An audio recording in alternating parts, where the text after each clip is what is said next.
ସାଙ୍ଗମାନେ ଏବେ ଯେହେତୁ ପାଚିଲା ତାଳର ସିଜନ୍ ଚାଲିଛି, ପ୍ରାୟ ସମସ୍ତଙ୍କ ଘରେ ତ ପାଚିଲା ତାଳରେ କିଛି ନା କିଛି ପିଠାପଣା ନିହାତି ହେଉଥିବ। ଆଉ ଆପଣମାନେ ବି ତାଳରେ ତ ବହୁତ ପ୍ରକାର ପିଠା ବନେଇଥିବେ, କିନ୍ତୁ କେବେ ପୁର ଦିଆ ତାଳ କାକରା ପିଠା ବନେଇଛନ୍ତି କି? ଆଉ ଯଦି ବନେଇ ନାହାନ୍ତି, ତାହେଲେ ଆଜିର ଏହି ରେସିପିଟା ଖାସ୍ ଆପଣମାନଙ୍କ ପାଇଁ। ଏଇଠି ଦେଖିପାରୁଥିବେ ଦୁଇଟା ପାଚିଲା ତାଳରୁ ପ୍ରଥମେ ଉପରେ ଟପି ଗୁଡ଼ାକୁ ବାହାର କରିନେଇ ଭଲ ଭାବରେ ପାଣିରେ ଧୋଇ ରଖିନେବା। ଆଉ ଏଇଠି ଦେଖିପାରୁଥିବେ ପ୍ରଥମେ ତାଳକୁ ଫାଳ କରି ଏମିତି ତାର ସବୁ ଚୋପା ଗୁଡ଼ାକୁ ବାହାର କରି ମଞ୍ଜିକୁ ଅଲଗା କରି ରଖିନେବା। ସାଙ୍ଗମାନେ ସେ ଆପଣମାନଙ୍କର ହେଉ କିମ୍ବା ମୋର, ପ୍ରାୟ ଆମ ସମସ୍ତଙ୍କର ଏଇ ତାଳର କାମଟା ଟିକେ ଝିଞ୍ଝଟିଆ ଲାଗେ। ଯେମିତି ତାଳରୁ ଚୋପା ଛଡ଼ାଉ, ପୁଣି ସେ ତାଳ ମଞ୍ଜିରୁ ମଣ୍ଡ ବାହାର କର, ପୁଣି ସେଇ ମଣ୍ଡକୁ ଛାଣି ଭଲ ଭାବରେ ବାହାର କରି ରଖ। ଏଇ ସବୁ ଟିକେ କାଠିକର ପାଠ ଭଳି ଲାଗେ। କିନ୍ତୁ ଆଜି ମୁଁ ଆପଣମାନଙ୍କ ପାଇଁ ଟିକେ ସହଜ ପ୍ରୋସେସଟା ନେଇ ଆସିଛି। ନା ଅଛି ତାଳକୁ ଖାଙ୍କିବାର ଟେନସନ୍, ନା ଅଛି ତାଳକୁ କେମିତି ଛାଣିବାର ଟେନସନ୍। ଏଇଠି ଦେଖିପାରୁଥିବେ ତାଳ ମଞ୍ଜିରେ ଅଳ୍ପ ପାଣି ଦେଇଥିଲି, ଆଉ ସେ ତାଳକୁ ଭଲ ଭାବରେ ହାତରେ ଚଗଟି ନେବା। ସବୁ ମଣ୍ଡକୁ ବାହାର କରି ଗୋଟେ ଷ୍ଟେନରରେ ଛାଣି ରଖିନେବା। ଏଇଠି ଦେଖିପାରୁଥିବେ ସବୁ ପାରୁ ଗୁଡ଼ା ଏଇଠି ଆମର ବାହାରି ଯାଇଛି।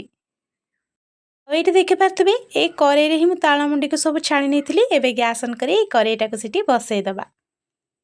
ଗ୍ୟାସ୍ର ଫ୍ଲେମ୍କୁ ଲୋରେ ରଖି ଆମେ ଅଳ୍ପ ଅଳ୍ପ ଆଞ୍ଚରେ ଏଟାକୁ ଅଳ୍ପ ସମୟ ପାଇଁ ଫୁଟିବା ପାଇଁ ଛାଡ଼ି ନେବା। ଆଉ ମଝିରେ ମଝିରେ ଖଡ଼ିକା ସାହାଯ୍ୟରେ ଭଲ ଭାବରେ ଘାଣ୍ଟି ନେବା।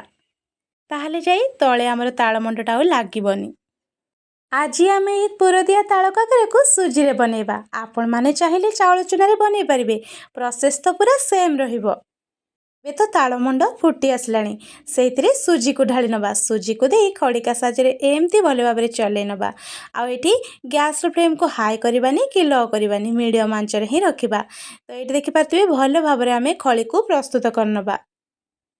ଏଠି ଗୋଟେ ବଢ଼ିଆ କଥାଟେ କହିବି, ଜାଣିବାର କଥାଟେ। ଆପଣମାନେ ଜାଣିବେ କେମିତି ଯେ ଖଳିଟା ଆମର ଭଲ ଭାବରେ ପ୍ରସ୍ତୁତ ହୋଇଗଲାଣି, ଆଉ ଖଳିଟା କଞ୍ଚା ହେବନି, ଆଉ ପିଠା ବି ନରମ ହେବ। ଯେତେବେଳେ ଦେଖିବେ ଆମର ଏଇ କରେଇରେ ଖଳିଟା ପୁରାପୁରି ଗୋଟେ ଡୋ ଭଳି ପ୍ରସ୍ତୁତ ହେଇ ଏମିତି ଗଡ଼ି ବୁଲିବ, ସେତେବେଳେ ଯାଇ ଆମର ଖଳିଟା ପୁରା ପ୍ରସ୍ତୁତ ହୋଇଯାଇଛି। ଏବେ ଆମର ଏଠି ଖଳି ପ୍ରସ୍ତୁତ ହୋଇଯାଇଥିଲା, ଆମେ ଗୋଟେ ବଡ଼ ଥାଳିରେ ତାକୁ ଢାଳି ନେବା। ଆମେ ପିଠା ପାଇଁ ପୁର ବନେଇବା। ତ ଏଇଠି ଦେଖନ୍ତୁ ଗ୍ୟାସ୍ ଅନ୍ କରି କରେଇ ବସେଇଥିଲି, ସେଥିରେ ଗୋଟେ ଗିନା ନଡ଼ିଆ କୋରା, ଆଉ ଗୋଟେ ଛୋଟ ଗିନାରେ ଗୋଟେ ଗିନା ଚିନି। ତ ଏଇଠି ଖଡ଼ିକା ସାହାଯ୍ୟରେ ଭଲ ଭାବରେ ଭାଜି ଭାଜି ଆମେ ପୁରକୁ ପ୍ରସ୍ତୁତ କରିନେବା। ଆଉ ଲାଷ୍ଟକୁ ଫ୍ଲେଭର ପାଇଁ ଅଳ୍ପ ଟିକେ ଗୁଜୁରାତିର ଗୁଣ୍ଡ। ଏବେ ନଡ଼ିଆ ପୁର ପୁରା ପ୍ରସ୍ତୁତ ହୋଇଯାଇଛି। ଆପଣମାନେ ଚାହିଁଲେ এই ପୁରରେ ଛେନା ମଧ୍ୟ ଦେଇପାରିବେ। ଆମର ଏଇ ତାଳ ଖଳିଟା ନା ଏମିତି ଗରମ ଗରମ ଥିବ, ଆମେ ତାକୁ ଭଲ ଭାବରେ ଚକଟି ପିଠା ପ୍ରସ୍ତୁତ କରିବା। ଏମିତି ମଝିରେ ମଝିରେ ପାଣି ହାତ କରିନେଉଥିବା, ଆଉ ଏଇଠି ଖଳିଟାକୁ ଆମେ ହାତରେ ଭଲ ଭାବରେ ଏମିତି ଚକଟି ପ୍ରସ୍ତୁତ କରିନେବା। ଆମେ ଏଇଠି ଖଳିଟାକୁ ଯେତେ ଚକଟିବା ନା ପିଠା ଆମର ପୁରାପୁରି ନରମ ହେବ। ଆଉ ଆମେ এই ପିଠାକୁ କମ୍ ସମୟ ମଧ୍ୟରେ ଆଉ ଶୀଘ୍ର ବନେଇବା ପାଇଁ ଚାହୁଁଥିଲେ ଏମିତି ସହଜ ଉପାୟରେ ଆମେ ବନେଇ ପାରିବା। ଦେଖନ୍ତୁ ପ୍ରଥମେ କ'ଣ କରିବା ନା, ଆମେ ଯେଉଁ ସବୁ ଖଳିକୁ ଏଇଠି ଚକଟି ରଖିଥିଲେ ସେଇ ଖଳିକୁ ପ୍ରଥମେ ପିଠାର ସେପ୍ ଭଳି ଦେଇ ହାତରେ ଗୋଲ ଗୋଲ କରି ସବୁକୁ ରଖିନେବା। ଦେଲେ ଯାଇ ଆମେ ଶୀଘ୍ର ପିଠା ସବୁକୁ ବଳି ପାରିବା, ଆଉ ଆମକୁ ବି ସହଜ ଲାଗିବ। ତ ଏଇଠି ଦେଖନ୍ତୁ ପ୍ରଥମେ ଏଇଠି ଆମେ ପିଠା ସବୁକୁ ବଳି ନେବା। ତ ଏଇ ଭିତରେ ଦେଇଦେବା ପୁର। ଆଉ ଏଇଠି ଆମେ ତାଳ କାକରା ବନେଇବା, ତେଣୁ ଆମେ ହାତରେ ଏଇ ସବୁକୁ ଟିକେ ଟିକେ ଚାପି ରଖିନେବା, କାରଣ ଆମକୁ ଏଠି କାକରା ବନେଇବାର ଅଛି। ତ ଏଇଠି ଦେଖନ୍ତୁ କାକରା ସେପ୍ ଦେଇ ସବୁ ପିଠାକୁ ଏମିତି ବଳି ରଖିନେବା। ତ ଏଇଠି ଦେଖିପାରୁଥିବେ ଆମେ ସବୁ ପିଠାକୁ ଏମିତି ବଳି ରଖି ନେଇଛନ୍ତି। ତ ଏବେ ଆମେ ଗ୍ୟାସ୍ ଅନ୍ କରି କରେଇ ବସେଇ ତେଲ ଗରମ କରିନେବା। ଆପଣମାନେ ଚାହିଁଲେ ୟାକୁ ଘିଅରେ ମଧ୍ୟ ଛାଣିପାରିବେ। ତ ଏଇଠି ତେଲ ଗରମ ହୋଇଗଲାଣି, ଏବେ ସବୁ ଗୋଟେ ଗୋଟେ କରି ପିଠା ଦେଇଦେବା, ଆଉ ହାଲକା ଆଞ୍ଚରେ ପିଠାକୁ ଆମେ ଏଇଠି ଛାଣିବା। ଏଇଠି ମୁଁ ପିଠାକୁ ଟିକେ କଲର୍ କରି ଛାଣିଛି, କାରଣ ଉପରଟା ପିଠାଟା ଟିକେ କୁଡ଼କୁଡ଼ିଆ ହେଲେ ଖାଇବା ପାଇଁ ବହୁତ ବଢ଼ିଆ ଲାଗେ।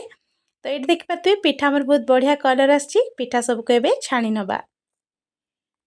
ମାନେ ପିଠା ନା ଦେଖିବା ପାଇଁ ଯେତିକି ସୁନ୍ଦର ଥିଲା, ଖାଇବା ପାଇଁ ମଧ୍ୟ ତାଠୁ ବେଶୀ ସୁଆଦିଆ ଥିଲା। ଆଉ ପିଠା ଉପରୁ ହାଲକା କୁଡ଼କୁଡ଼ିଆ ଲାଗୁଥିଲା, ଭିତରୁ ନରମ ଥିଲା। ଆଉ ପିଠା ଖାଇବା ପାଇଁ ଭାରି ଆନନ୍ଦ ଲାଗୁଥିଲା। ଆପଣମାନେ ବି ପୁରଦିଆ ତାଳ କାକରା ପିଠା ଘରେ ଥରେ ନିହାତି ପ୍ରସ୍ତୁତ କରନ୍ତୁ, ସମସ୍ତଙ୍କୁ ଖାଇବାକୁ ଦିଅନ୍ତୁ, ନିଜେ ମଧ୍ୟ ଖାଆନ୍ତୁ।